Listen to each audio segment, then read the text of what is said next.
Hello, I'm Arman Khodaei, and this is a response to the AnMish's video, Aspies Don't Have Emotions. Anyway, I have to say is that I was actually in the middle of editing my book, which is very almost done, and I just watched her video a few minutes ago, and I was trying to edit my book, but then I was like, you know what, I have to respond to this video. And it's very interesting because what she's talking about is what I just recently edited about, and I perfectly relate to what you're saying. If you're watching this video, I just want to say that I understand what you're talking about, not just the emotional aspect. You guys need to watch the video. There's a lot of in between the lines things that I see. You haven't quite fully expressed what you're trying to say there. And I've actually kind of had someone say that they thought, because I was so good at being neurotypical, whatever, acting that way, which is in chapter 9 of my book. None of you have read my book yet because it's not done yet, but in chapter 9 I'm talking about what you say, Amish, and the whole entire internal struggle of being I was pissed, the first time that someone said, that I might not be as different from other people and all that kind of stuff. I was pretty pissed off about that. So I know where you're coming from. And not only was I pissed, I was really pissed off at my mom, because my mom really wanted me to be, like everyone else. And I pushed myself so hard to learn how to be like everyone. I just hated myself so much. It was a gigantic internal struggle. So Amish, I do have a question for you. Do you feel a great deal of internal conflict constantly wearing this mask? Do you even know who you are anymore at times?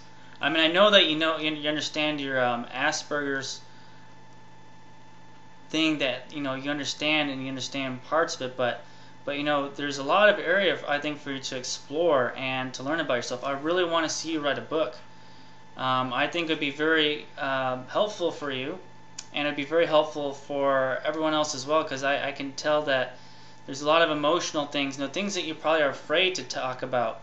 But I think that when you start talking about these things, writing about them, maybe you can't mention them in your YouTube video, but when you start writing about them, I think it'll be some powerful stuff, and I think that'll make a huge difference in terms of how people understand autism. Because unless people read my book, they don't understand.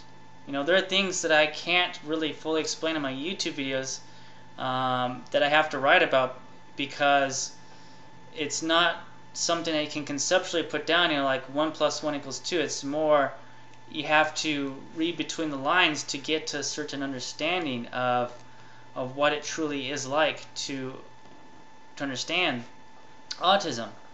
So I want to say, though, I understand what you're talking about in your video.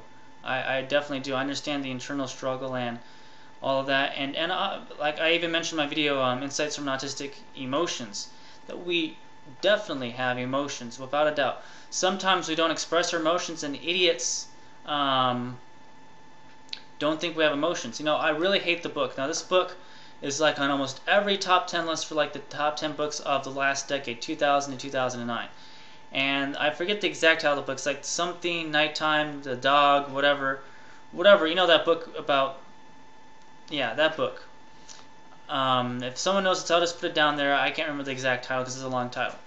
What really upset me about that book was that the main character is told through the first-person perspective of someone with autism, but the person who wrote it didn't have autism. He only worked with people with autism. And this guy is acting like like, I don't have emotions. People with autism do have emotions, so that's why I hate that book, and I'm really upset that this is on the top 10 list of like every book from last decade. It is a piss poor example of what autism is like. Autism, people who read that book, are going to think people with autism don't have emotions, and they do. And I read a lot of literature. Some of the literature about autism, the parents are saying, oh, my kids don't have emotions, or like the experts are saying that the autistic people don't have emotions, or whatever. That is a bunch of BS. It is. We definitely have emotions.